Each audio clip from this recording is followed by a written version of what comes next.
Hello friends, good morning. स्वागत करते हैं आप सभी का अपने इस YouTube channel study our life में। फ्रेंड्स, आप सभी लोग बहुत कमेंट कर रहे थे कि मैम ज्ञान बिंदु का बीएसएससी का सेट लाइए, ज्ञान बिंदु का।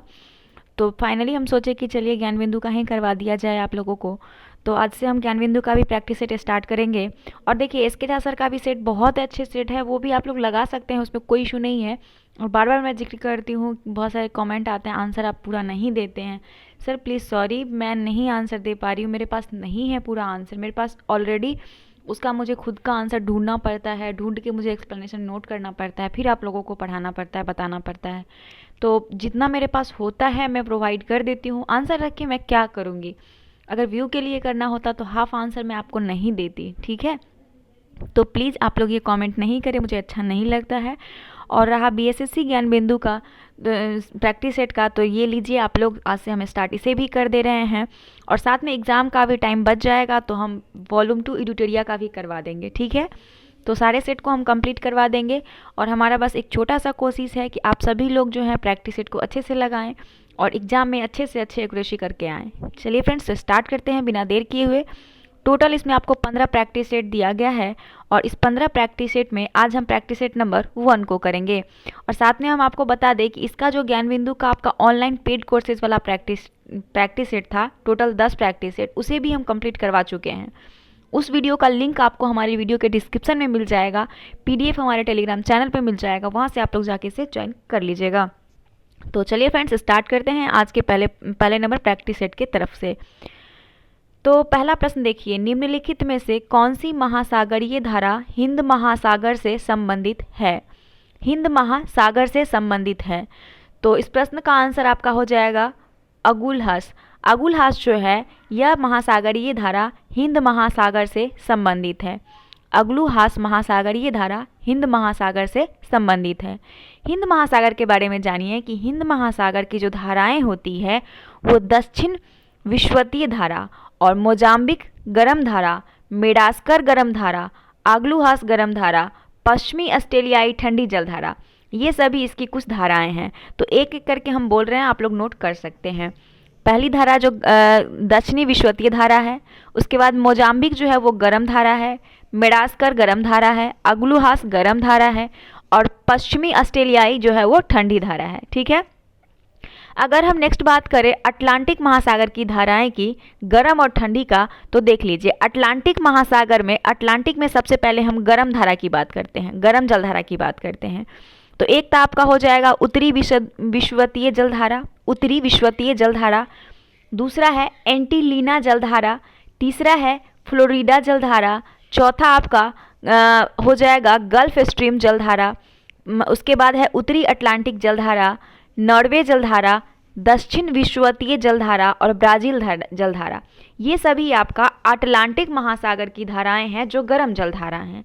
अब अटलांटिक की हम ठंडी जलधारा की बात करते हैं, तो एक तो आपका आ जाएगा लेब्राडोर, कनारी, फॉकलैंड और बेंगुला। ये 4 जलधारा है जो अटलांटिक महासागर की ठंडी जलधारा है।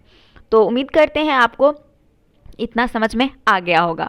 अगर हम प्रशांत महासागर की जलधारा की बात करें, प्रशांत महासागर की, तो प्रशांत महासागर के बारे में जो जलधारा है, प्रशांत में सबसे पहले गर्म को देखिए, उत्तरी विश्वतीय जलधारा।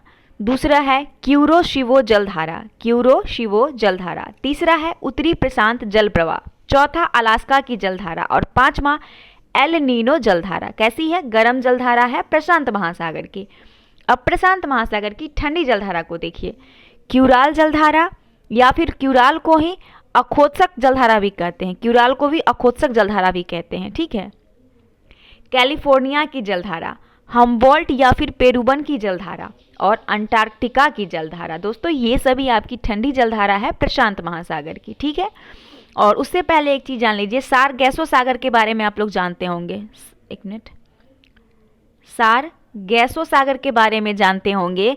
सारगैसो सागर के जल में अटलांटिक महासागर की सबसे ज़्यादा लवणता 37% यहाँ पाई जाती है, ठीक है? तो ये भी याद रखिएगा। अगले प्रश्न की ओर देखिए।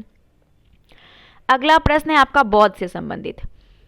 कह रहा है कि बौद्ध ग्रंथ मजीझम निकाय किस भाषा में है? बौद्ध ग्रंथ है एक मजीझम, ये इसकी कौन सी निकाय में, मतलब किस भाषा में है? तो इस प्रश्न का आंसर आपका ऑप्शन सी हो जाएगा। बौद्ध ग्रंथ मजीझम निकाय जो है वो पाली भाषा में है। देखिए, बौद्ध धर्म के संस्थापक कौन थे? महात्मा बुद्ध थे। कौन थे? महात्मा बुद्ध थे बौद्ध धर्म के संस्थापक। इनका जो जन्म है वो कपिलवस्तु के समीप लुम्बिनी, लुम्बिनी वर्तमान में नेपाल में है, वहाँ पे इनका 563 ईसा पूर्व जो इनका जन्म होता है। गौतम बुद्ध के जो गृह त्याग को क्या कहते हैं? बौद्ध धर्म में महाविनिष्क्रमण कहा जाता है गौतम बुद्ध के गृह त्याग को। ठीक है, और गौतम बुद्ध को जो ज्ञान की प्राप्ति हुआ था वो बिहार में निरंजना नदी के तट पर पीपल वृक्ष के नीचे हुआ था। ठीक है, उसके बाद सर्वप्रथम बुद्ध ने तपस्सु एवं भल्लिक नामक 2 शूद्रों का बौद्ध धर्म का अनुयायी बनाया था। तपस्सु और भल्लिक, ये 2 व्यक्ति जो शूद्र थे, इनको उन्होंने बौद्ध धर्म का अनुयायी बनाया था। और ज्ञान प्राप्ति के 8वें वर्ष वैशाली के लिच्छवी में बुद्ध को वैशाली आमंत्रित किया गया और कूटाग्रासाला नामक बिहार दान में दिया गया। कौन सा? कूटाग्रासाला। और कौशाम्बी का शासक जो उदायीन बौद्ध भिक्षु पिंडोला भारद्वाज के प्रभाव से बौद्ध बन गया और घोषितारा बिहार भिक्षु संघ को प्रदान किया। ठीक है, और अगर हम बात करें कि बुद्ध ने अपने जीवन के सर्वाधिक उपदेश कहाँ दिए थे, तो कौशल राज्य की राजधानी जो श्रावस्ती है वहाँ पे उन्होंने अपने जीवन का सबसे ज़्यादा उपदेश दिया था। और अंतिम उपदेश उनका था गौतम बुद्ध का कुशीनगर में सुभद्र को दिया था। किसे? सुभद्र को दिया था। और मगध को अपना प्रसार केंद्र बनाए थे। कौन? महात्मा बुद्ध। अच्छा, महात्मा बुद्ध अपने जीवन का जो अंतिम पड़ाव था वो हिरण्यवती नदी के तट पर शीश उनका चुंद के यहाँ जो है खाने के सामग्री खाए थे और उनसे अतिसार रोग से वो प्रेरित हो गए थे। और 483 ईसा पूर्व में 80 वर्ष की आयु में उनकी मृत्यु हो गई थी। और इसे बौद्ध परंपरा में महापरिनिर्वाण कहा जाता है, जो गौतम बुद्ध की मृत्यु हुई थी। तो ये उम्मीद करते हैं आपको समझ में आ गया होगा। अगला प्रश्न, तीसरे प्रश्न की ओर बढ़िए। अगला है आपका, अच्छा इससे सब बौद्ध धर्म में इतना कुछ पढ़ लिए, एक चीज़ और जान लीजिए। बौद्ध धर्म में जो उनका धार्मिक आंदोलन था काफ़ी इंपॉर्टेंट है। उसके संप्रदाय और संस्थापक को देख लीजिए। देखिए, आजीवक संप्रदाय के संस्थापक कौन थे? मौखलीपुत्र गोशाल थे। घोर अक्रियावादी के पूरन कश्यप थे। उच्छेयवादी या फिर भौतिकीवादी बोलते हैं, उसके अजीत केस कंबाली थे। और नित्यवादी के पकुधर उच्चायन थे। और संदेहवादी के संजय वेलबुत थे। ये सभी आपको याद रखना बहुत जरूरी है। और बुद्ध से संबंधित स्तूप भी याद रखिए। शारीरिक स्तूप, परिभोगिक स्तूप, उद्देशिका स्तूप और पूजार्थ स्तूप, ये सभी आपको याद रखना पड़ेगा। अब देखिए 3 नंबर प्रश्न की ओर। भारतीय संविधान के किस अनुच्छेद में राज्य वित्त आयोग का प्रावधान किया गया है? तो इस प्रश्न का आंसर आपका ऑप्शन सी हो जाएगा, अनुच्छेद 243 का आई।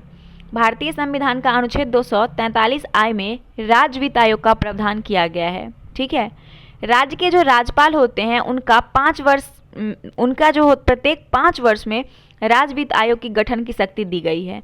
और राज्य वित्त आयोग की नियुक्ति राज्यपाल द्वारा होता है। किसके द्वारा? राज्यपाल के द्वारा होता है। और राज्य वित्त आयोग का गठन जो है वो अनुच्छेद 280 में, राज्य वित्त आयोग का गठन किसमें है? अनुच्छेद 280 के अंतर्गत किया जाता है।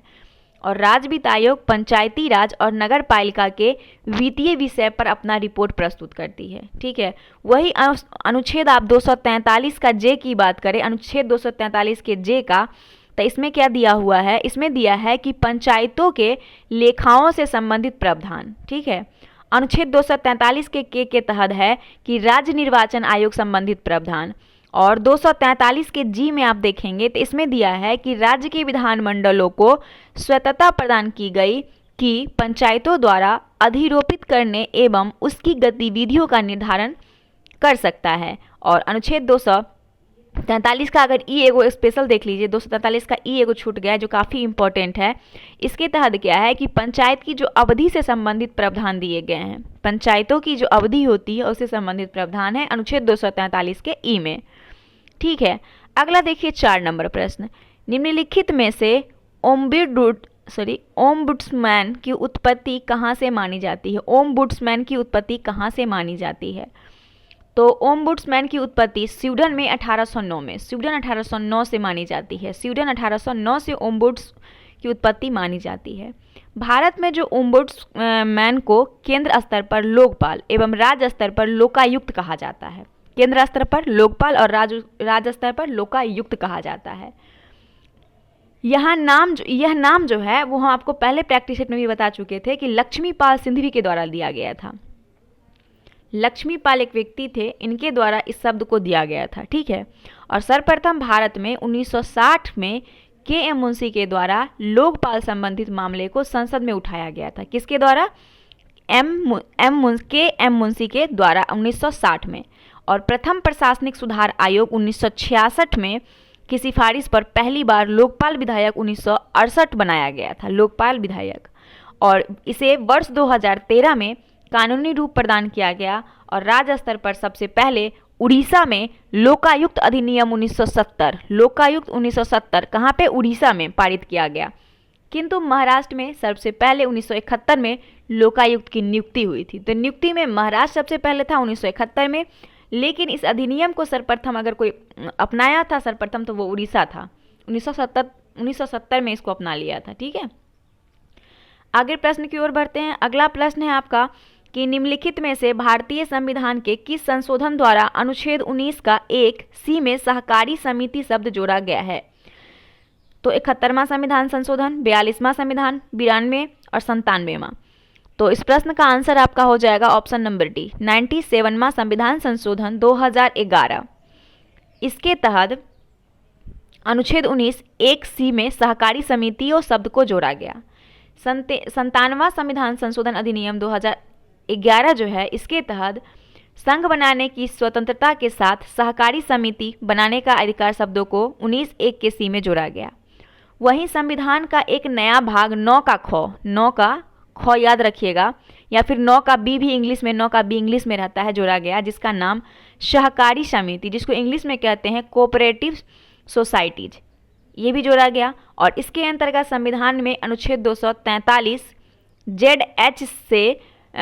ZH से इंग्लिश में ZH अल्फाबेट तक जोड़े गए, जिसमें सहकारी समितियों के गठन, बीडीएम, विघटन, ये सभी शब्द का उपबंध किया गया।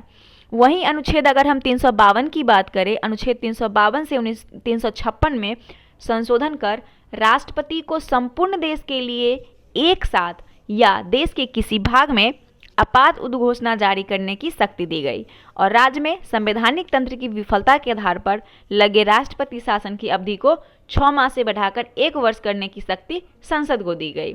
ठीक है, तो ये तो आप लोग जान गए। अब अगला देखिए, अगला प्रश्न आपका क्या कह रहा है। प्रश्न नंबर 6, 18 मार्च 2022 को संयुक्त राष्ट्र महासभा के नेतृत्व में संयुक्त राष्ट्र निर्वहनीय विकास समाधान नेटवर्क द्वारा जारी विश्व प्रसन्नता रिपोर्ट 2022 से संबंधित निम्न कथनों पर विचार कीजिए। तो यहाँ पे आपको जो है सबसे पहले इससे दुखी 2 प्रश्न बन सकता है। विश्व प्रसन्नता रिपोर्ट कौन जारी करता है? तो इसे जारी करता है संयुक्त राष्ट्र निर्वहनीय विकास समाधान नेटवर्क के द्वारा। और इसके संबंध में देखिए क्या दिया हुआ है। इस रिपोर्ट की सूची में 146 सदस्य देशों को शामिल किया गया, बिल्कुल करेक्ट है। विश्व का सबसे खुशहाल देशों की सूची में फिनलैंड प्रथम स्थान पे है, कई सालों से ये चलता आ रहा है, ये भी सही है। इस सूची में भारत 136वें स्थान पे है। तो इस तीनों में जो आपका स्टेटमेंट सही होगा दोस्तों, ये सभी सही दिया हुआ है और कथन आपको सही चूज करना है, तो डी इसका करेक्ट आंसर है। ठीक है, अगर हम वहीं भारत की पड़ोसी देशों के बारे में जान लें, क्योंकि आपके बीएसएससी के सिलेबस में भी पड़ोसी देशों के बारे में जानना जरूरी है और ये सिलेबस में दिया हुआ है। तो देखिए, हमारा पड़ोसी देश एक चीन है, भारत का चीन है, नेपाल है, बांग्लादेश है, पाकिस्तान है और श्रीलंका है। इसमें आप देखिए चीन का स्थान जो है प्रसन्नता रिपोर्ट में वो 72 है, नेपाल का 84वां है, बांग्लादेश का 94 है, पाकिस्तान का 121 है और श्रीलंका का 127 है। ठीक है, और टॉप 5 है उसे याद रखिए। पहले स्थान पे तो फिनलैंड हो गया, दूसरे स्थान पे डेनमार्क हो गया, तीसरे स्थान पे आइसलैंड हो गया, चौथे स्थान पे स्विट्जरलैंड है और 5वें स्थान पे नीदरलैंड है। तो ये टॉप 5 को भी याद रखिएगा। ठीक है, काफ़ी इंपॉर्टेंट है। अगला प्रश्न की ओर हम बढ़ते हैं। 7 नंबर, थांग टा मार्शल आर्ट किस राज्य से संबंधित है? देखिए, थांग टा एक मार्शल आर्ट है जिसका संबंध जो है मणिपुर से है। कहाँ से है? मणिपुर से है। और ये प्रश्न काफ़ी पूछा जाता है एग्जाम में। ठीक है, तो ये तो आप मणिपुर के बारे में पढ़ लीजिए। पश्चिम बंगाल आपका ऑप्शन में है। पश्चिम बंगाल का मार्शल आर्ट क्या है? तो पश्चिम बंगाल का लाठी खेला है। क्या है? लाठी खेला। लाठी खेला पश्चिम बंगाल का है। वहीं अगर हम बात करें पंजाब का, पंजाब का आपका गतका है, गतका जो है ये पंजाब का है, गतका पंजाब का है। केरल का क्या है, तो कलाटी कलाटी पयट्टम जो है, मैं थोड़ा सा इसको लिख देती हूँ, केरल का कलाटी पयट्टू, कलाटी पयट्टू जो है ये आपका केरल का है। ठीक है, ये याद रखिएगा।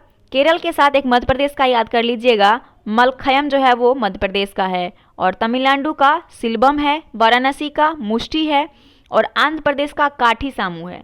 ठीक है, ये सभी मार्शल आर्ट है। अगले प्रश्न की ओर बढ़ते हैं, प्रश्न नंबर 8 की तरफ। गोपेन खान किस लिए प्रसिद्ध है, तो गोपेन खान जो है ये टीन के लिए प्रसिद्ध है। किसके लिए, टीन के लिए प्रसिद्ध है। मलेशिया की किंता केलांग घाटी में स्थित इपो टीन उत्पादन का प्रमुख केंद्र है। कहाँ पे, मलेशिया के एक किंता केलांग घाटी है जहाँ पे इपो एक जगह है, वो टीन के उत्पादन के लिए प्रसिद्ध है। और गोपेन खान विश्व का सबसे बड़ी टीन उत्पादन है। गोपेन खान ये विश्व की सबसे बड़ी टीन उत्पादन है। ठीक है, अगर हम किब्रले की बात करें तो हीरे के खान के लिए किब्रले फेमस है, किब्रले हीरे के लिए। ठीक है, उसके बाद अगर हम बात करें चांदी के लिए तो ज्वार खान जो है भारत में चांदी के लिए प्रसिद्ध है। जवार चांदी के लिए जवार प्रसिद्ध है। ठीक है, और कोलार, ऊटी, हट्टी की खान भारत में सोना के लिए प्रसिद्ध है। कोलार KGF आप लोग जानते होंगे, कोलार जो है उसी का नाम है। अगला प्रश्न बढ़ते हैं 9 नंबर प्रश्न की ओर। अच्छा, भारत में कोयले का सबसे बड़ा उत्पादक अगर राज्य पूछे तो छत्तीसगढ़ है। भारत में कोयले का सबसे बड़ा उत्पादक राज्य छत्तीसगढ़ है, और विश्व में कोयले का सबसे बड़ा उत्पादक देश चीन है, ये भी याद रखिएगा। 9 नंबर प्रश्न देखिए, रूस तथा फिनलैंड के बीच अंतर्राष्ट्रीय रेखा है। तो प्रश्न है आपका कि रूस और फिनलैंड के बीच जो अंतर्राष्ट्रीय रेखा है वो रेखा है आपका मेनर हिम रेखा। ठीक है, और हिंडनबर्ग रेखा किसके बीच है, तो ये जर्मनी और पोलैंड के बीच है। जर्मनी और पोलैंड के बीच जो है वो हिंडनबर्ग रेखा है। ठीक है, उसके बाद आता है आपका मेडिसिन रेखा जो है कनाडा और अमेरिका के बीच है, कनाडा और अमेरिका के बीच। ठीक है, उसके बाद 49वीं समांतर रेखा जो है ये अमेरिका और कनाडा के बीच है, अमेरिका और कनाडा के बीच है 49वां। ये सभी याद रखिएगा। तो आंसर इसका कौन सा सही हो गया, सी हो गया। 10 नंबर प्रश्न देखिए, वर्ष 2011 के जनगणना के अनुसार जनजातियों की संख्या संपूर्ण भारत की जनसंख्या का कितना प्रतिशत है। तो इस प्रश्न का आंसर है ऑप्शन नंबर डी। 2011 के जनगणना के अनुसार जनजातियों की संख्या संपूर्ण भारत की जनसंख्या का 8.6% है। देश की जनगणना का दायित्व भारतीय संविधान का अनुच्छेद 246 के अनुसार भारत सरकार गृह मंत्रालय के अधीन महापंजीयन कार्यालय द्वारा जनगणना आयुक्त का होता है। किसके अधीन होता है, गृह मंत्रालय के अधीन होता है। जनगणना हमारे संविधान के आर्टिकल 246 के अंतर्गत आता है, और इसमें जो है गृह मंत्रालय के अधीन होता है ये। ठीक है, और यह जो है संविधान के 7वीं अनुसूची का क्रम संख्या जो है वो 69 में दिया हुआ है।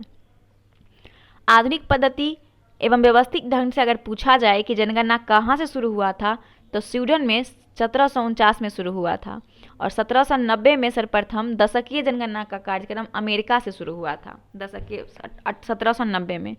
प्रश्न अगर पूछा जाए कि भारत में सर्वप्रथम जनगणना किसके कार्यकाल में लागू हुआ था, तो 1872 में लॉर्ड मेयो के कार्यकाल में सबसे पहले। ठीक है, अगर वही पूछा जाए कि इसको रेगुलर कब से किया गया था, तो 1881 में लॉर्ड रिपन के कार्यकाल से प्रत्येक 10 वर्ष पर जो है इसको जनगणना कंटिन्यू कराया जाने लगा। ठीक है, ये सभी जो है थोड़ा सा इंपॉर्टेंट हो जाता है लाइन, इसलिए मैं इसको रिवाइज कर देती हूँ।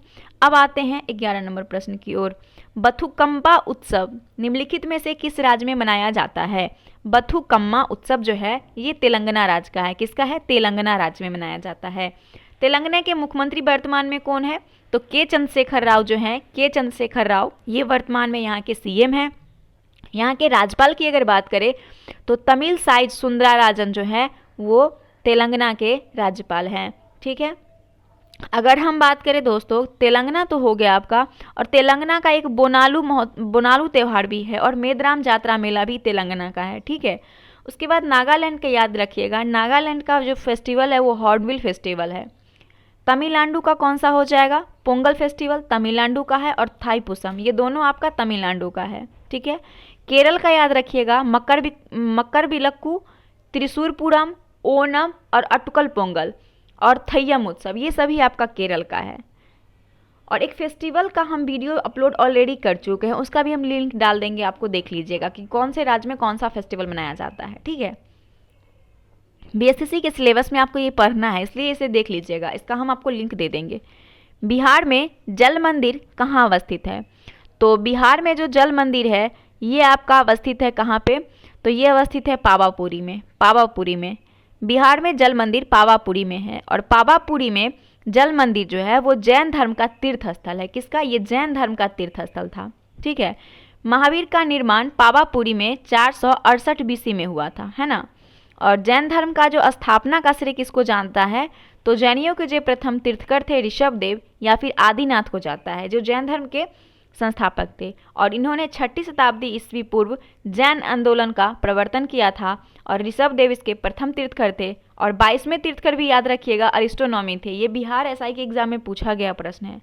और जैन धर्म के 23वें तीर्थकर कौन है? तो पार्श्वनाथ है, जो याद होगा कि काशी के इक्ष्वाकु वंशीय राजा जो अश्वसेन थे उनके ये पुत्र थे। और इनका काल महावीर से 250 ईसा पूर्व माना जाता है। और इनके अनुयायियों को क्या कहा जाता है? निग्रंथ कहा जाता है। जो ये क्या नाम इनका पार्श्वनाथ है, इनके जो अनुयायी हुआ करते थे उनको निग्रंथ कहा जाता था। और जैन धर्म के जो वास्तविक संस्थापक है 24वें नंबर के अंतिम, वो महावीर थे। अगला प्रश्न आता है आपका 13 नंबर।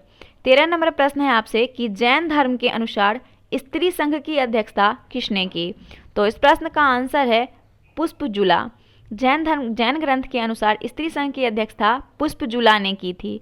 पार्श्वनाथ ने नारियों को धर्म में प्रवेश दिया क्योंकि जैन ग्रंथ में स्त्री की अध्यक्षता पुष्पजुला का उल्लेख मिलता है। और पार्श्वनाथ को झारखंड के गिरिडीह जिले में सम्मेद पर्वत पर निर्वाण प्राप्त हुआ था। महावीर स्वामी का जन्म दोस्तों 599 ईसा पूर्व अथवा 540 ईस्वी पूर्व जो है वो कुंडग्राम में वैशाली में बिहार में हुआ था 540। और इनके शिष्य कौन थे? मखलीपुत्र गोशाल थे, जो आजीवक संप्रदाय के संस्थापक थे। 12 वर्ष के तपस्या करने के बाद इनको 42 वर्ष का आयु में एक जिम्बिका ग्राम ऋजुपालिका नदी के तट पर साल वृक्ष के नीचे इन्हें ज्ञान की प्राप्ति होती है। और जैन साहित्य को क्या कहा जाता है दोस्तों? आगम कहा जाता है। जैन साहित्य को आगम कहा जाता है ना। और जैन साहित्य जो था वो प्राकृत या फिर संस्कृत भाषा में मिलते थे। प्रारंभिक जैन साहित्य अर्धमगधी भाषा में लिखा गया था और बाद में जैन धर्म ने प्राकृत भाषा को अपनाया, जो कि तब से चलता आ रहा है। और कालांतर में जैनियों ने सैरसैनी, संस्कृत, कन्नड़ भाषा में साहित्य लिखा बाद में। ठीक है, अच्छा, जैन ग्रंथ में एक याद रखिएगा अचरांग सूत्र के बारे में सुने होंगे। ये जैन भिक्षुकों के आचरण नियम और उसके जो विधि होते हैं उस सभी का विवरण आपको अचरांग सूत्र में मिलता है। अचरांग से आचार याद रखिएगा, अचरांग सूत्र। अगला प्रश्न है 14 नंबर। 14 नंबर प्रश्न कह रहा है कि भुवनेश्वर के लिंगराज मंदिर किस शैली में बना है? तो भुवनेश्वर का जो लिंगराज मंदिर है वो नागर शैली पर बना है। नागर शैली पर कौन कौन मंदिर बना है एक बार देख लीजिए। एक तो भुवनेश्वर का लिंगराज मंदिर है। सूर्य मंदिर जो कोणार्क का है वो भी आपको नागर शैली पर है। उसके बाद जगन्नाथ मंदिर जो उड़ीसा के पुरी में है, ये भी आपका नागर शैली पर ही है। कंदारिया महादेव का मंदिर खजुराहो में है। सूर्य मंदिर मोढेरा जो गुजरात में है, ये भी आपका नागर शैली पर है।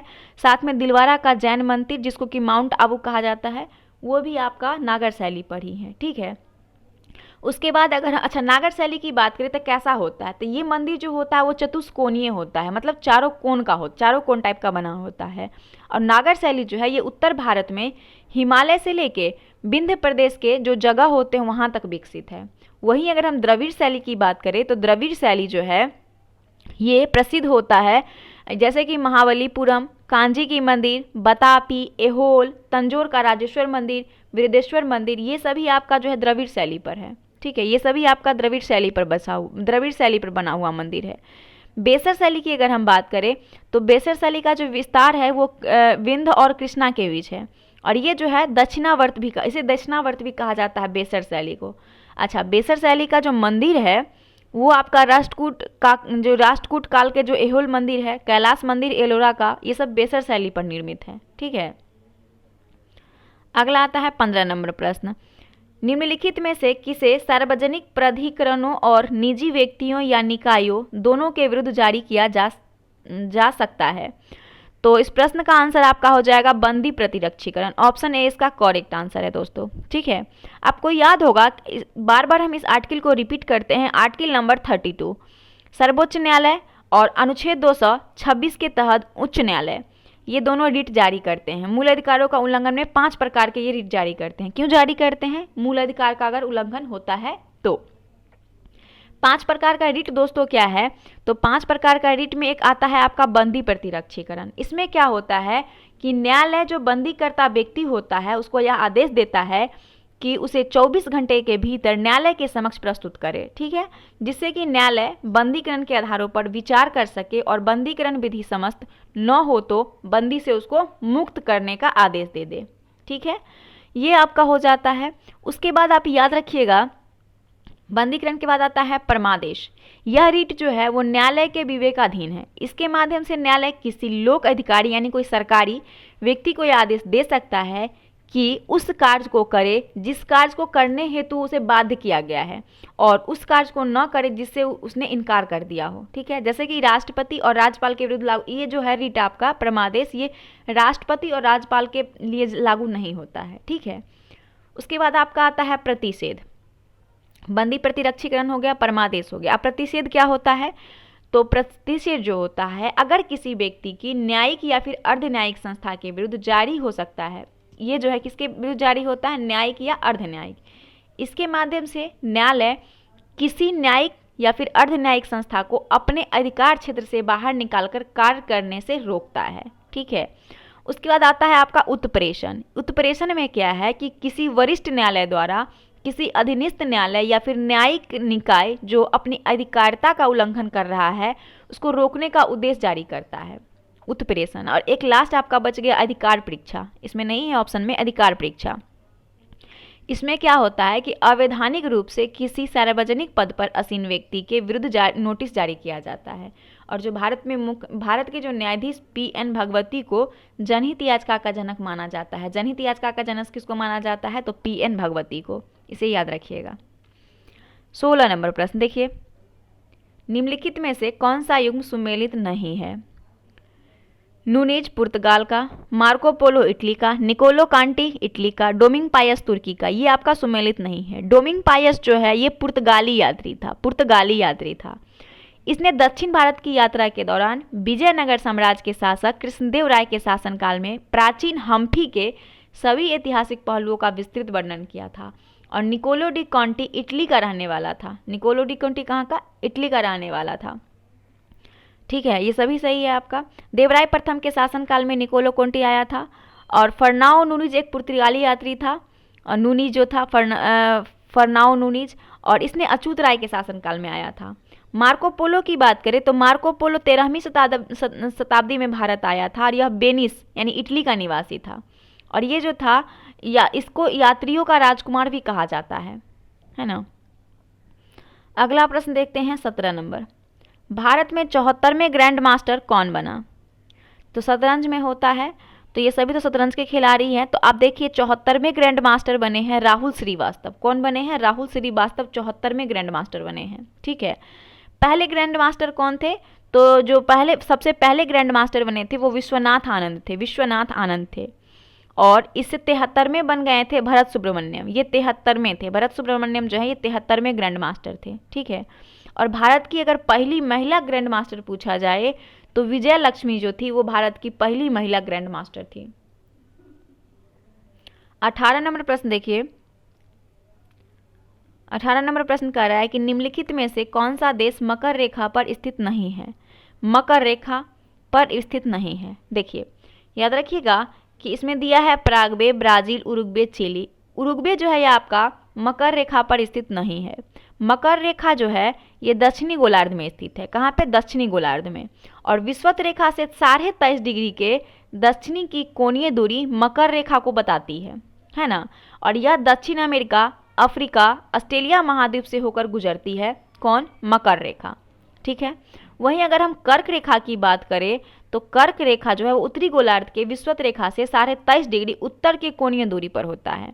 और कर्क रेखा एशिया, अफ्रीका, मध्य अफ्रीका से होकर गुजरता है ना।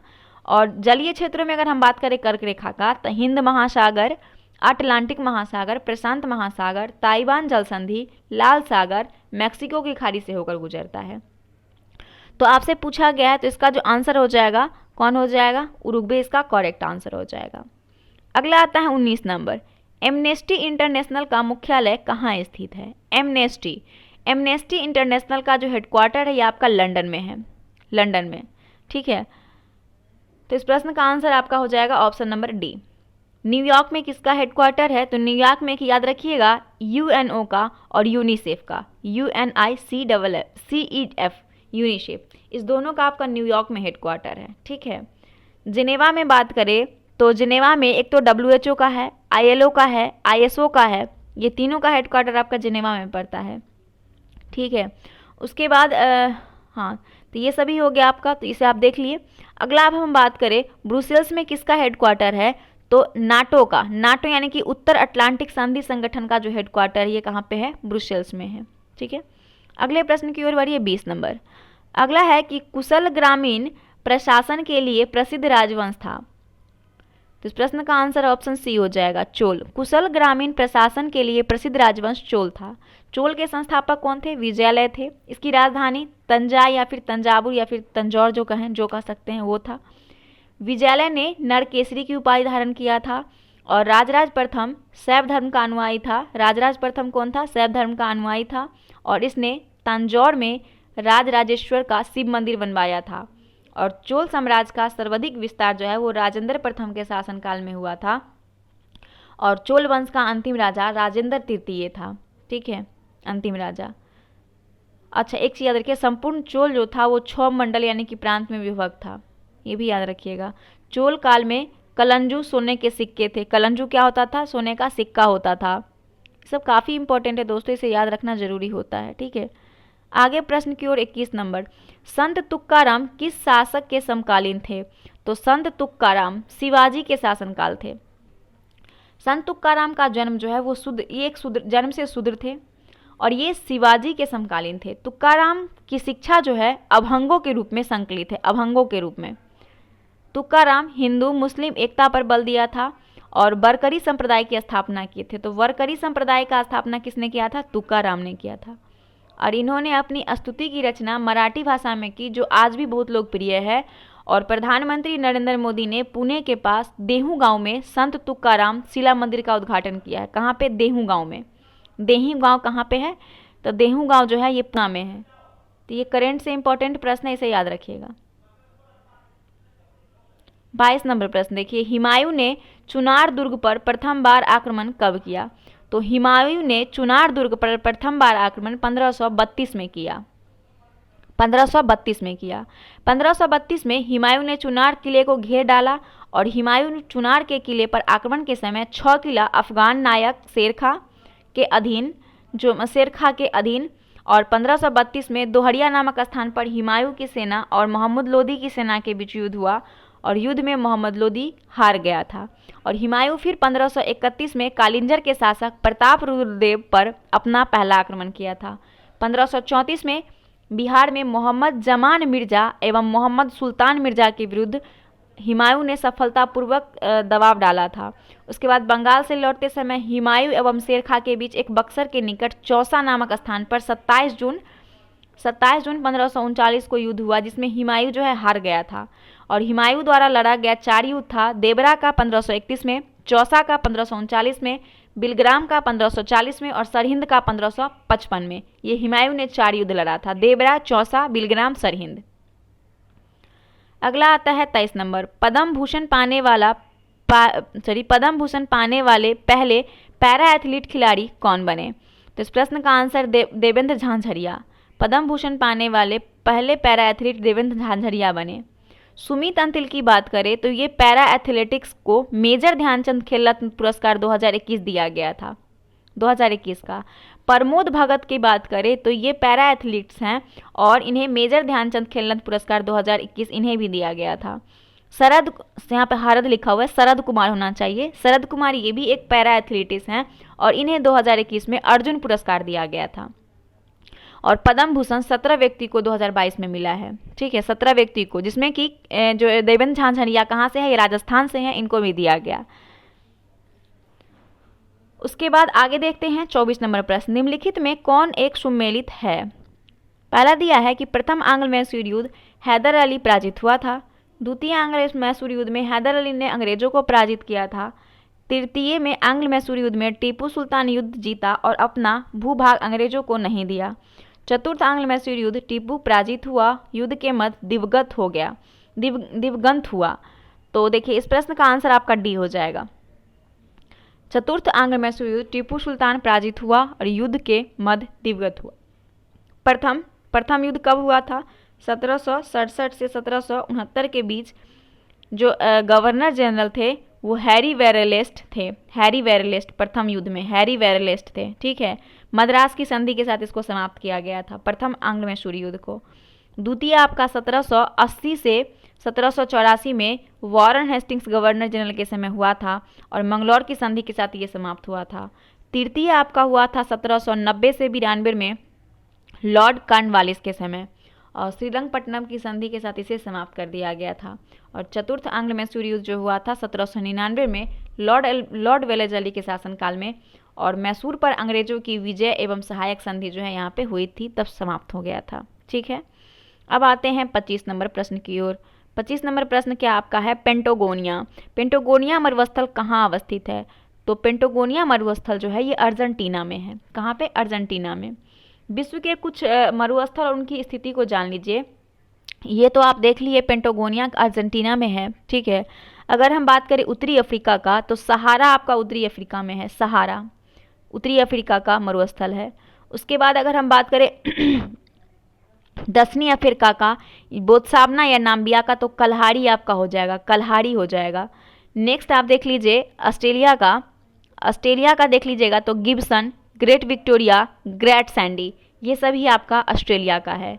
गोबी कहाँ? मंगोलिया व चीन का गोबी मरुस्थल है। 26 नंबर प्रश्न देखिए। 26 नंबर प्रश्न है कि बौद्ध का प्रसिद्ध ताबो मठ किस घाटी में अवस्थित है? तो ताबो मठ जो है ये स्पीति घाटी में है। कहाँ पे? स्पीति घाटी में अवस्थित है। ऑप्शन बी इसका करेक्ट आंसर है। चुंबी घाटी के भारत, जो सिक्किम, भूटान व चीन तीनों के मिलन बिंदु पर स्थित है होने के कारण इसको सामरिक महत्व अधिक है और डोकलाम क्षेत्र इसी के अंतर्गत आता है। न्योरा घाटी दार्जिलिंग के कलिम्पोंग में स्थित है। इसे 1986 ईस्वी में राष्ट्रीय पार्क घोषित किया गया। कुल्लू घाटी देवताओं की घाटी कहा जाता है। इसे 7 दिवसीय दशहरा त्यौहार के लिए भी जाना जाता है और यह जो है धौलाधर और पीर पंचार श्रेणियों के मध्य अवस्थित है। फूलों की घाटी चमोली जिले उत्तराखंड में स्थित है, चमोली जिला। उसके बाद शांत घाटी साइलेंट वैली जिसको बोलते हैं, ये जैव विविधता के लिए प्रसिद्ध है। यह केरल के पलक्कड़ जिले में नीलगिरी पहाड़ियों पर स्थित है। तो ये सभी आपका इंपॉर्टेंट था इससे संबंधित। अब 27 देखिए। 27 में क्या कह रहा है कि सूची 1 को सूची 2 से सुमेलित कीजिए और सूचियों के नीचे दिए गए कूट का प्रयोग कर सही उत्तर को चुनिए। तो इस तरह भारत का संविधान बनाने की भूमिका है और व्यक्ति का नाम दिया हुआ है, इसे आपको मैच करना है। तो वी आर अम्बेडकर जो थे ये प्रारूप समिति से संबंधित थे। बी आर अम्बेडकर प्रारूप समिति, तो प्रारूप समिति के सदस्य थे या फिर अध्यक्ष थे? तो इसके कौन थे? एक मिनट। तो इसके जो थे प्रारूप समिति के कौन थे? प्रारूपण समिति से संबंधित थे अध्यक्ष। H.C. मुखर्जी ये उपाध्यक्ष संविधान सभा के थे। टी कृष्णमाचारी जो थे दोस्तों ये आपके हो गए थे सदस्य प्रारूपण समिति के, और राजेंद्र प्रसाद जो है ये अध्यक्ष संविधान सभा के। तो ऑप्शन ए इसका करेक्ट आंसर है। ठीक है, अगला प्रश्न आता है आपका 28 नंबर। भारत में सर्वप्रथम राष्ट्र आय की आंकलन किसने किया? तो राष्ट्रीय आय का आंकलन सबसे पहले जो किया था भारत में वो दादा भाई नेरोजी ने किया था, दादा भाई नेरोजी ने। और भारत में राष्ट्रीय आय और प्रति व्यक्ति आय की गणना का प्रथम श्रेय इन्हें जाता है 1868 में इन्होंने आंकलन को दिया था। और नेरोजी के आंकलन के अनुसार वर्ष 1868 में प्रति व्यक्ति आय जो बताया गया था वो 20 रुपया था, 20 रुपया। और लॉर्ड कर्जन के आंकलन के अनुसार 1901 में प्रति व्यक्ति आय 30 रुपया थी। उसके बाद फ्यूडले सिराज के आंकलन के अनुसार 1911 में प्रति व्यक्ति आय 49 रुपये थी। तो ये कुछ थे जो दिए थे अपने राष्ट्रीय इनकम के बारे में। फिर VKRV राव के आंकलन के अनुसार 1931 से 32 में प्रति व्यक्ति आय 62 रुपया हुआ। उसके बाद स्वतंत्र भारत में राष्ट्रीय आय का सबसे पहला सरकारी अनुमान 1948 से 49 में वाणिज्य मंत्रालय के द्वारा दिया गया और प्रोफेसर PC महालनोबिस की अध्यक्षता में राष्ट्रीय आय समिति का गठन किया गया। और वर्तमान में राष्ट्रीय आय संबंधित आंकड़ा जो है वो CSO यानी कि केंद्रीय सांख्यिकी कार्यालय द्वारा इसे जारी किया जाता है। तो कभी कभी प्रश्न आपसे ये भी पूछा जाता है। 29 देखिए, इथेनॉल संवर्धन नीति, इथेनॉल प्रमोशन पॉलिसी लागू करने वाला देश का पहला राज्य कौन बना? तो इस प्रश्न का आंसर हो जाएगा आपका option number C, Bihar. Ethanol संवर्धन नीति लागू करने वाला पूरे देश का पहला राज्य आपका बिहार बन चुका है और बिहार देश का 5वां सर्वाधिक इथेनॉल उत्पादक राज्य है, 5वां। इथेनॉल संवर्धन नीति के तहत निवेशकों को मक्का, गुड़, टूटे हुए चावल, सड़े हुए अनाज से सीधे इथेनॉल बनाने की अनुमति है, सीधे इथेनॉल बनाने का। 30 देखिए, भेड़ाघाट पर कौन सा जलप्रपात स्थित है? तो भेड़ाघाट पर जो जलप्रपात स्थित है वो धुआंधार है, धुआंधार जलप्रपात। ठीक है, तो इस प्रश्न का आंसर आपका ये हो गया। अगर हम बात करें नेक्स्ट, देखिए इसमें दिया हुआ है धुआंधार तो आपका हो गया। अब एक मिनट,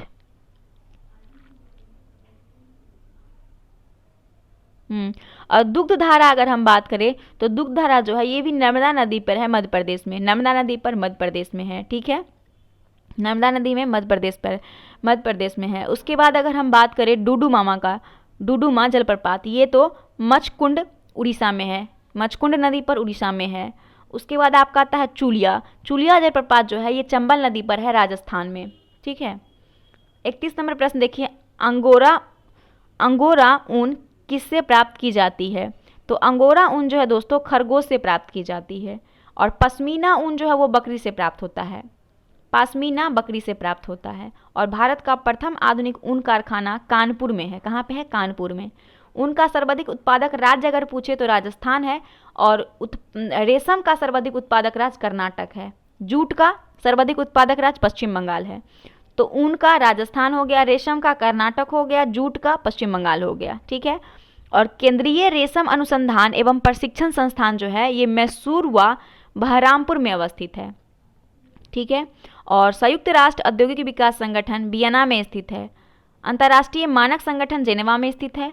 भारत का कॉटोनोपोलियस मुंबई में है और भारत का मैनचेस्टर अहमदाबाद को कहते हैं। दोस्तों इससे संबंधित जितना भी प्रश्न बनेगा हम सारा आपको करवा देंगे। पूर्व का बोस्टन अहमदाबाद को कहा जाता है। ठीक है, अगला प्रश्न देखिए 32 नंबर।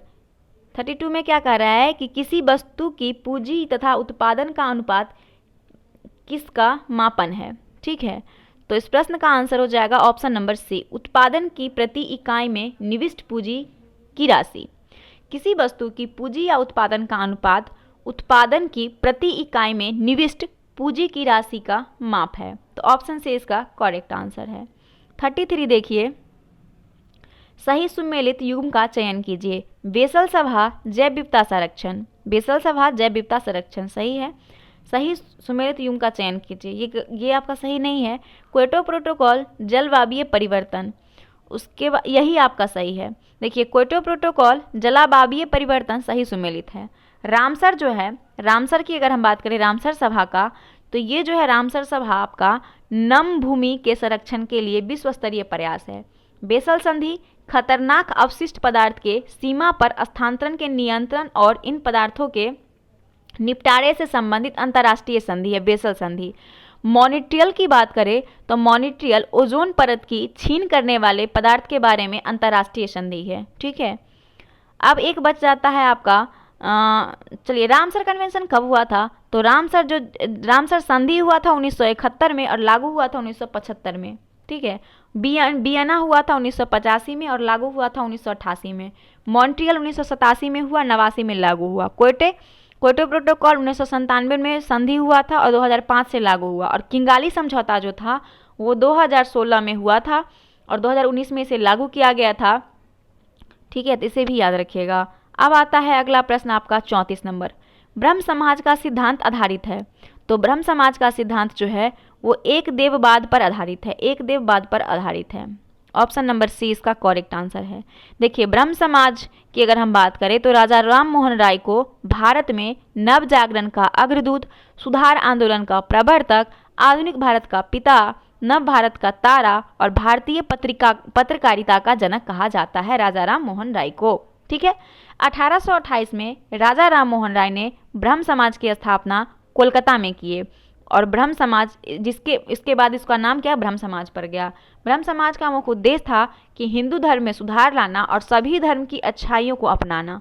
मूर्ति पूजा के विरुद्ध थे और एक ब्रह्मा की पूजा के उपदेश, पुरोहितवाद का विरोध करना और उन्होंने एकेश्वरवाद का समर्थन कर धर्म को आपसी एकता पर जोर दिया। ठीक है। अगला प्रश्न की ओर बढ़ते हैं। देखिए, वीडियो काफ़ी लंबा हो रहा है तो अब हम कोशिश करेंगे कि वीडियो को जल्दी जल्दी समाप्त करें। ठीक है। अगला प्रश्न है आपका कि धन विधायक किस अनुच्छेद में वर्णित है। धन विधायक आपका आर्टिकल 110 में वर्णित है। 110 में दोस्तों 112 की अगर हम बात करें तो 112 में है कि राष्ट्रपति प्रत्येक वित्त वर्ष 1 अप्रैल से 31 मार्च में भारत सरकार की अनुमानित प्राप्तियों और व्यक्तियों का वितरण संसद के दोनों सदनों में प्रस्तुत कराएगा। ठीक है। अनुच्छेद 116 में क्या है, लेखा अनुदान, प्रत्यानुदान और अपवादानुदान के निर्धारण से संबंधित है। ठीक है। और अनुच्छेद 117 में है कि धन विधायक राष्ट्रपति की सिफारिश से केवल लोकसभा में प्रस्तुत किया जा सकता है। तो ऑप्शन इसका बी करेक्ट है। 36 का देखिए, 36 आपसे कह रहा है कि राज्यसभा की लोकसभा के समान शक्तियां किस क्षेत्र में है। तो इस प्रश्न का आंसर ऑप्शन सी हो जाएगा। राज्यसभा की लोकसभा के समान शक्तियां संविधान संशोधन करने के विषय में है। संविधान संशोधन करने के विषय में है। संविधान संशोधन करने के विषय में है। ऑप्शन सी इसका करेक्ट आंसर है। ठीक है। अगला प्रश्न देखिए, थॉमस कप 2022 का उपविजेता कौन है। तो थॉमस कप 2022 का उपविजेता इंडोनेशिया बना है। थॉमस कप बैडमिंटन का खेल है और इसका विजेता अपना भारत रहा है। विजेता भारत और इंडोनेशिया उपविजेता है। ठीक है। अगर हम उबेर कप की बात करें तो उबेर कप का जो विजेता है, उबेर कप का, ये भी बैडमिंटन का है। दक्षिण कोरिया इसका विजेता है और उपविजेता इसका चीन है। ठीक है। तो ये आपका उबेर कप का हो जाएगा और ये आपका थॉमस कप का हो जाएगा। ठीक है। 38 नंबर प्रश्न देखिए, विश्व पृथ्वी दिवस 2022 का थीम क्या है। तो विश्व पृथ्वी दिवस जो है इसका थीम है invest in our planet. Invest in our planet. Option number A इसका करेक्ट आंसर है। 26 मार्च को देखिए अर्थ आवर 26 मार्च को मनाया जाता है, जिसका थीम था save our future. Earth hour 26 March को जो दिवस मनाया जाता है उसका थीम था। ठीक है।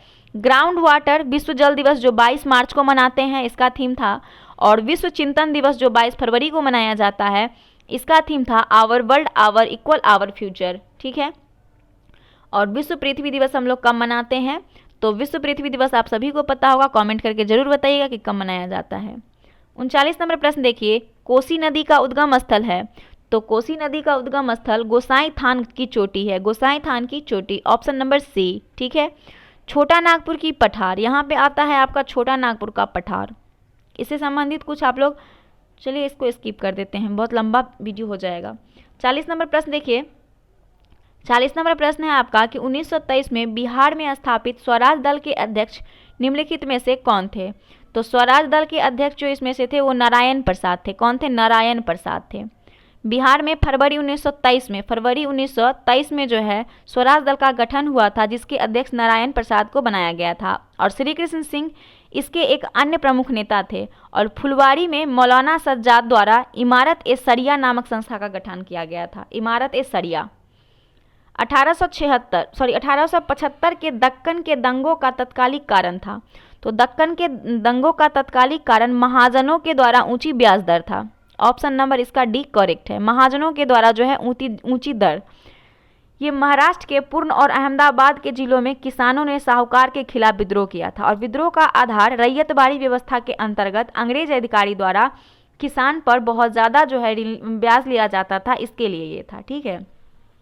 दिल्ली सल्तनत के रूप में निम्नलिखित में से किस राजवंश ने सबसे लंबे समय तक शासन किया। तो इस प्रश्न का आंसर हो जाएगा आपका ऑप्शन नंबर डी। तुगलक वंश ने सबसे ज़्यादा शासन किया। तुगलक वंश ने ये जो है 1320 से लेके 1414 तक शासन किया था। 1414 तक। ठीक है। मतलब कि 94 वर्ष शासन किया था, 94 वर्ष शासन किया था। वहीं अगर हम सैयद वंश की बात करें तो 1414 से 1450 यानी 37 वर्ष किया था। लोदी वंश जो था ये 1451 से 1526 तक 75 वर्ष किया था। और एक बच गया आपका खिलजी वंश, ये जो था 1290 से 1320 तक यानी मात्र 30 वर्ष किया था। तो ऑप्शन डी इसका करेक्ट आंसर है। 43 नंबर प्रश्न है कि पिछड़ी जाति आयोग के प्रथम सभापति कौन थे। तो पिछड़ी जाति आयोग के प्रथम सभापति जो थे वो बने थे काका साहेब कालेलकर। भारतीय संविधान का अनुच्छेद 340 के तहत भारत के राष्ट्रपति आदेश द्वारा प्रथम अखिल भारतीय पिछड़ी जाति आयोग का गठन 29 जनवरी 1953 को हुआ था। और वर्तमान में राष्ट्रीय पिछड़ा आयोग के अध्यक्ष जो हैं वो भगवान लाल साहनी हैं। और राष्ट्रीय अनुसूचित जनजाति के हर्ष चौहान हैं। और राष्ट्रीय अनुसूचित जाति आयोग के विजय संपाला हैं। 44 देखिए, भारतीय न्यायिक व्यवस्था में जब जनहितवाद यानी याचिका अर्थात PIL की शुरुआत हुई उस समय भारत के प्रधान न्यायाधीश इनमें से कौन थे। तो इस प्रश्न का आंसर हो जाएगा option number D, PN Bhagwati थे। हम पीछे ही आपको डिस्कशन इसके बारे में कर दिए थे नोट में। 45 देखिए, 45 नंबर प्रश्न है सुमेलित नहीं है, सुमेलित नहीं है। भाग 1 में संघ और उसका राज्य क्षेत्र, बिल्कुल सही है। भाग 2 में नागरिकता अनुच्छेद 5 से 11 तक है, 5 से 11 तक। भाग 3 आपका है मूल अधिकार जो अनुच्छेद 12 से 35 तक है। और भाग 4 का अगर क की बात करें, भाग राज्य के नीति निर्देशक तत्व है। और भाग 4 में मूल कर्तव्य है जो 51 के क में आपका दिया हुआ है। तो ये आपका सुमेलित नहीं है, ठीक है। ऑप्शन नंबर डी इसका करेक्ट आंसर है। 46 नंबर प्रश्न देखिए, 46 नंबर प्रश्न क्या कह रहा है कि महासागरों की सतह पर सूर्य और चांद के गुरुत्व आकर्षण से बनती है। तो इस प्रश्न का आंसर ज्वार भाटा। महासागर की सतह पर सूर्य और चांद के गुरुत्वाकर्षण से ज्वार भाटा बनता है। मिजोरम में स्थित फाओवंगपुई राष्ट्रीय उद्यान किस अन्य नाम से जाना जाता है। तो मिजोरम में स्थित फागपुई राष्ट्रीय उद्यान अन्य नाम नीला परिवर्तन उद्यान के नाम से जाना जाता है, नीला परिवर्तन उद्यान के नाम से जाना जाता है, ठीक है। और भारत का प्रथम राष्ट्रीय उद्यान जिम कॉर्बेट राष्ट्रीय पार्क है जो उत्तराखंड में है। और इसका पुराना नाम क्या था दोस्तों, हेली नेशनल पार्क। और इसका स्थापना 1935 में हुआ था। देश का सर्वाधिक राष्ट्रीय उद्यान 11 जो है वो मध्य प्रदेश में है। 48 देखिए, किस कोयले में कार्बन की मात्रा अधिक होती है। तो कौन सा कोयला जिसमें कार्बन की मात्रा अधिक होती है, तो वो हो जाएगा आपका एंथ्रासाइड कोयला जिसमें कि कार्बन की मात्रा सबसे ज़्यादा होती है, ठीक है। एंथ्रासाइड में इसमें 80 से लेकर 90% तक कार्बन की मात्रा होती है। समदाब रेखाएं निम्नलिखित में से किसको प्रदर्शित करती है। तो समदाब रेखाएं जो है वो वायुमंडलीय दबाव को प्रदर्शित करती है। समदाब मतलब दबाव, है ना। तो दाब इसमें प्रश्न हो जाएगा ऑप्शन नंबर बी इसका करेक्ट आंसर है। अगर हम बात करें समोच्च रेखा जो है वो समान ऊंचाई वाले बिंदुओं को मिलाने के लिए होता है। और समताप रेखा मानचित्र पर समान तापमान को मिलाने वाली रेखा होती है। समलग्न रेखा वह रेखा होती है जो मानचित्र में समान लवणता वाली रेखाओं को मिलाती है, ठीक है। 50 देखिए, 50 नंबर प्रश्न कह रहा है कि जयप्रकाश नारायण अंतर्राष्ट्रीय हवाई अड्डा कहाँ स्थित है। तो जयप्रकाश नारायण अंतर्राष्ट्रीय हवाई अड्डा जो है ये पटना में है। कहाँ पे है, पटना में है, ठीक है। अगर हम पोर्ट ब्लेयर में बात करें तो पोर्ट ब्लेयर में वीर सावरकर अंतर्राष्ट्रीय हवाई अड्डा है। हैदराबाद में आपका राजीव गांधी है। और नागपुर में आपका हो जाएगा डॉक्टर बाबा साहब अम्बेडकर अंतर्राष्ट्रीय हवाई अड्डा। 51 देखिए, प्रश्न है कि निम्नलिखित में से किसको सेल का पावर प्लांट भी कहा जाता है। तो सेल का पावर प्लांट जो है वो माइटोकॉन्ड्रिया को कहा जाता है क्योंकि माइटोकॉन्ड्रिया में एक क्रिप्स साइकिल होता है। और क्रिप्स साइकिल के दौरान क्या होता है, एटीपी ग्लूकोज बनता है और उससे एटीपी का निर्माण होता है। और एक एटीपी बराबर कितना होता है, 38 एटीपी बराबर एक ग्लूकोज बनता है। और ये इसे इसलिए हम लोग क्या कहते हैं, माइटोकॉन्ड्रिया को जो है power house of the cell कहते हैं, ठीक है। अगला प्रश्न है 52 नंबर। 52 नंबर प्रश्न कह रहा है कि निम्नलिखित कथनों पर विचार कीजिए। कठोर जल उपयुक्त नहीं है। तो कठोर जल पीने के लिए नहीं होता है, साबुन से कपड़े धोने के लिए है, वायरलेस में प्रयोग के लिए और फसल सिंचाई के लिए। तो कथन सत्य कौन सा होगा, क्रम से 1 2 3 4 इसका क्रम बिल्कुल करेक्ट है। तो 1 2 3 4 सही हो जाएगा डी। मानव के बाल एवं नाखून में कौन सा प्रोटीन विद्यमान होता है? देखिए, मानव के बाल और नाखून इस दोनों में जो होता है वो केरेटिन होता है, केरेटिन होता है, जिससे क्या होता है, प्रोटीन शब्द का सर्वप्रथम प्रयोग किसने किया था? तो जे वर्जेलियस ने किया था प्रोटीन शब्द का प्रयोग, याद रखिएगा। 54 नंबर प्रश्न देखिए, पायरोमीटर किसके मापने के लिए प्रयोग किया जाता है? तो पायरोमीटर जो है उच्च ताप को मापने के लिए किया जाता है, उच्च ताप के लिए। अगला प्रश्न आता है 55 नंबर। 55 नंबर प्रश्न देखिए, हवाई जहाज के ब्लैक बॉक्स का क्या रंग होता है? तो वायुयान में ब्लैक बॉक्स का रंग नारंगी होता है, ताकि उन्हें दुर्घटना के बाद ढूंढने में आसानी हो। दुर्घटना जब हो जाता है तो उसे ढूंढने में आसानी होता है, इसलिए कलर इसका नारंगी होता है। अगला प्रश्न है, नाइट्रोजन मुक्ति से होता है। तो नाइट्रोजन के मुक्ति से क्या होगा दोस्तों? देखिए, स्थल मंडलीय एवं वायुमंडलीय नाइट्रोजन की मात्रा को अप्रभावित करता है, ठीक है। ऑप्शन नंबर इसका सी करेक्ट है। नाइट्रोजन चक्र एक ऐसी प्रक्रिया है जिसमें नाइट्रोजन उसके भिन्न भिन्न रासायनिक रूपों में रूपांतरण होता रहता है, और नाइट्रोजन चक्र के अंतर्गत आने वाली प्रमुख प्रक्रियाओं में स्थिरीकरण, खनिजीकरण, नाइट्रोजनीकरण, नाइट्रोजन मुक्ति, ये सभी प्रमुख होता है। 57 देखिए, 57 नंबर प्रश्न कह रहा है कि मनुष्यों के लिए शोर की सहन सीमा करीब से करीब कितनी होती है? तो कोई भी मनुष्य शोर का जो सीमा होता है एक लिमिट तक ही सुन सकता है, तो वो 85 डेसिमल होता है, ठीक है। और WHO ये जो है WHO के अनुसार है, WHO के अनुसार दिया हुआ है, ठीक है। ये हमारे इससे ज़्यादा अगर हमारे लिए हानिकारक हो जाएगा। कड़े जाड़े में झील की सतह हिमस्थित हो जाती है, किंतु उसके तल में जल द्रव अवस्था में बना रहता है, यह किस कारण से होता है? तो देखिए, इस प्रश्न का आंसर हो जाएगा कि जल की सघनता जो है वो 4 डिग्री सेल्सियस पर अधिकतम होती है, इसीलिए। ऑप्शन सी इसका करेक्ट आंसर है। अगला प्रश्न आपका है कि यदि किसी लेंस की पावर अगर +2 डायऑप्टर हो तो इसके फोकस दूरी क्या होगा? तो 50 सेंटीमीटर हो जाएगा। P बराबर 1/f होता है, यानी कि 1 मीटर बराबर 100 सेंटीमीटर होता है, तो F बराबर कितना हो जाएगा? 100/2, यानी कि 50 सेंटीमीटर हो जाएगा। तो ऑप्शन इसका सी करेक्ट है। 60 देखिए, निम्नलिखित में से कौन सी मिश्र धातु नहीं है? तो तांबा जो है आपका मिश्र धातु नहीं है। तांबा तत्व मुक्त एवं संयुक्त दोनों अवस्था में प्राप्त किया जाता है, ठीक है, इसलिए इस प्रश्न का आंसर आपका हो जाएगा। 61 देखिए, सूची 1 को सूची 2 से मिलान करना है, ठीक है। जैसे हम मिलान करते हैं, सामान्य लवण के लिए आपका हो जाएगा बेरियम क्लोराइड, अम्लीय लवण के लिए सोडियम बाइकार्बोनेट, क्षारीय लवण के लिए फेरिक हाइड्रोक्साइड, और द्विक लवण के लिए फिटकरी हो जाएगा, ठीक है। फिटकरी का सूत्र क्या होता है दोस्तों? K2SO4 × Al2, बहुत लंबा होता है, whole 2 HO4 SO4 power 2 24H2, ये फिटकरी का फॉर्मूला होता है और एग्जाम में पूछा भी जाता है। इसका आंसर आपका बी हो जाएगा।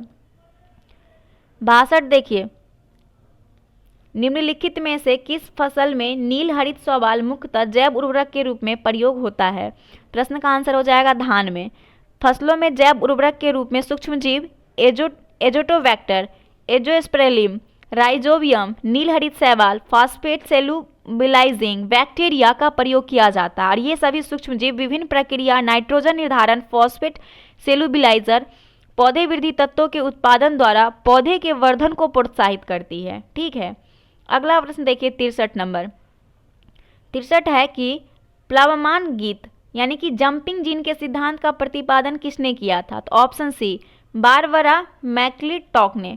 ऑप्शन नंबर इसका जो है सी वो बिल्कुल करेक्ट है। 1983 में विशेष अनुसंधान के लिए चिकित्सा विज्ञान क्षेत्र में इन्हें नोबेल पुरस्कार से भी सम्मानित किया गया था। 64 देखिए, 64 है कि दूरदृष्टि से पीड़ित व्यक्ति की कठिनाई होती है किसके लिए? पास की वस्तु को स्पष्ट नहीं देख पाते हैं, और इसके लिए ऑप्शन बी इसका करेक्ट आंसर है। अल्जाइमर रोग मानव शरीर को कौन सा अंग प्रभावित होता है? तो अल्जाइमर रोग में मानव शरीर का मस्तिष्क जो है वो प्रभावित होता है, ठीक है। अगला प्रश्न देखते हैं 66 नंबर। डायबिटीज से पीड़ित मरीज के मूत्र के नमूने यानी सैंपल में क्या होता है? तो इस प्रश्न का आंसर हो जाएगा आपका ऑप्शन नंबर डी, उसमें होगा सुक्रोज, फ्रैक्टोज और ग्लूकोज, ये सभी होता है डायबिटीज से पीड़ित व्यक्ति के मूत्र के सैंपल में, ठीक है। 67 देखिए, विरंजक चूर्ण के लिए कौन सा कथन असत्य है? तो विरंजक चूर्ण ऑक्सीकारक है, ये कथन आपका असत्य है। कैल्शियम हाइपोक्लोराइड या कैल्शियम ऑक्सीक्लोराइड एक अकार्बनिक यौगिक है और इसे विरंजक चूर्ण या फिर ब्लीचिंग पाउडर कहते हैं, जिसका रासायनिक सूत्र CaOClCl2 होता है और ये एक हल्के पीले रंग का चूर्ण होता है। इसमें क्लोरीन की तीव्र गंध निकलती रहती है और यह एक ऐसा रसायन है जो सामान्य तौर पर ऑक्सीजन के माध्यम से रंगों या दाग धब्बों को हटाता है। ठीक है। 68 नंबर प्रश्न देखिए। 68 नंबर प्रश्न है कि पारे के साधारणतः तापमापी यंत्रों में उपयोग किया जाता है क्योंकि इसकी विशेषता क्या होती है? उच्च संचालन शक्ति होती है। उच्च संचालन शक्ति होती है। अब आता है आपका एक फिजिक्स का प्रश्न है 69 में, दो समान द्रव्यमान की वस्तुओं गतिज ऊर्जाओं का अनुपात 4:9 है तो वेगों का अनुपात क्या होगा? तो इस प्रश्न का आंसर आपका हो जाएगा 2:3 इसका करेक्ट आंसर हो जाएगा। 2:3 इसका करेक्ट आंसर है। 2 मैं थोड़ा सा कलर चेंज करके बता देती हूँ। 2:3 होगा बी में आंसर, तो बी हो जाएगा इसका आंसर।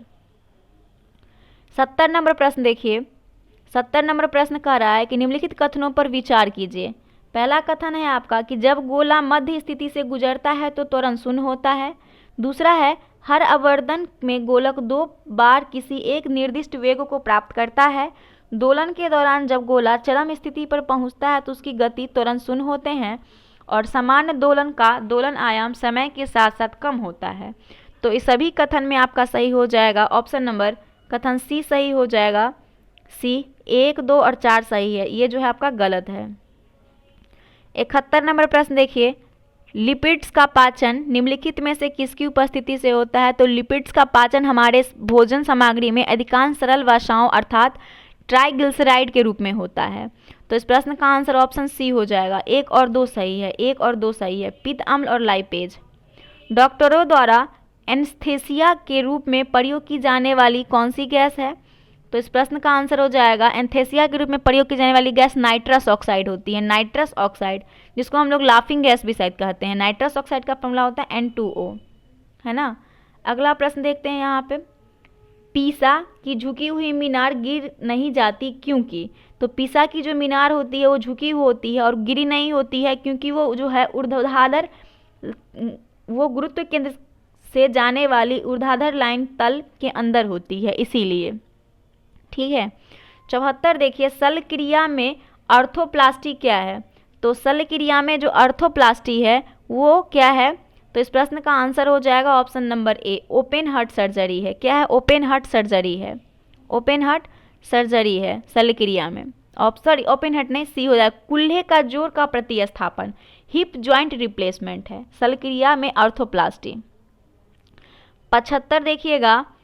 निम्नलिखित में कौन सा तत्व पौधे के विकास के लिए आवश्यक नहीं है? तो पौधे के विकास के लिए आवश्यक आपका पोटेशियम नहीं है। ठीक है, सॉरी उल्टा बोल, सोडियम नहीं है। पौधे के विकास के लिए सोडियम योगदान नहीं होता है और इसमें जो है पौधे के विकास के लिए 17 अनिवार्य तत्व चिन्हित हैं। ठीक है, जो कि 8 में आवश्यकता पूर्वक उसको चाहिए ही चाहिए होता है। ठीक है, अब यहाँ से मैथ रीजनिंग है दोस्तों, हम इसका आंसर बता देते हैं। इसका सी हो जाएगा आंसर। 77 का ए हो जाएगा। 78 का ए हो जाएगा आपका 14 दिन। उसके बाद आता है 79, इसका सी हो जाएगा। 80 नंबर प्रश्न का आंसर हो जाएगा। देखिए दोस्तों थोड़ा सा वीडियो लंबा हो गया, कल से इतना लंबा नहीं होगा। 80 नंबर प्रश्न का आंसर डी हो जाएगा। 81 नंबर प्रश्न का आंसर बी हो जाएगा। 82 नंबर प्रश्न का आंसर ए हो जाएगा। 83 का आंसर दोस्तों क्या हो जाएगा? 83 का आपका डी हो जाएगा, डी। 84 का आंसर आपका डी हो जाएगा, 84 का। 83 का क्या हो जाएगा दोस्तों? डी। उसके बाद 84 नंबर प्रश्न का डी हो जाएगा। 85 देखिए, 85 का आपका सी हो जाएगा, सॉरी सी हो जाएगा। 86 नंबर प्रश्न का आंसर आपका सी हो जाएगा। 86 का क्या हो जाएगा दोस्तों? 86 का बी हो जाएगा और 87 का सी हो जाएगा। तो दोस्तों आपको मैथ और रीजनिंग का एक्सप्लेनेशन साथ में आंसर भी आप हमको पीडीएफ माध्यम से दे देंगे, तो आप लोग वहाँ से मिला लीजिएगा। का 75 क्वेश्चन का सीरीज यहाँ पे समाप्त होता है। वीडियो पसंद आए तो लाइक जरूर कीजिएगा। जो लोग चैनल पर नए हैं चैनल को सब्सक्राइब जरूर कीजिएगा। तब तक के लिए जय हिंद, जय भारत। मिलते हैं नेक्स्ट वीडियो के साथ, तब तक के लिए धन्यवाद।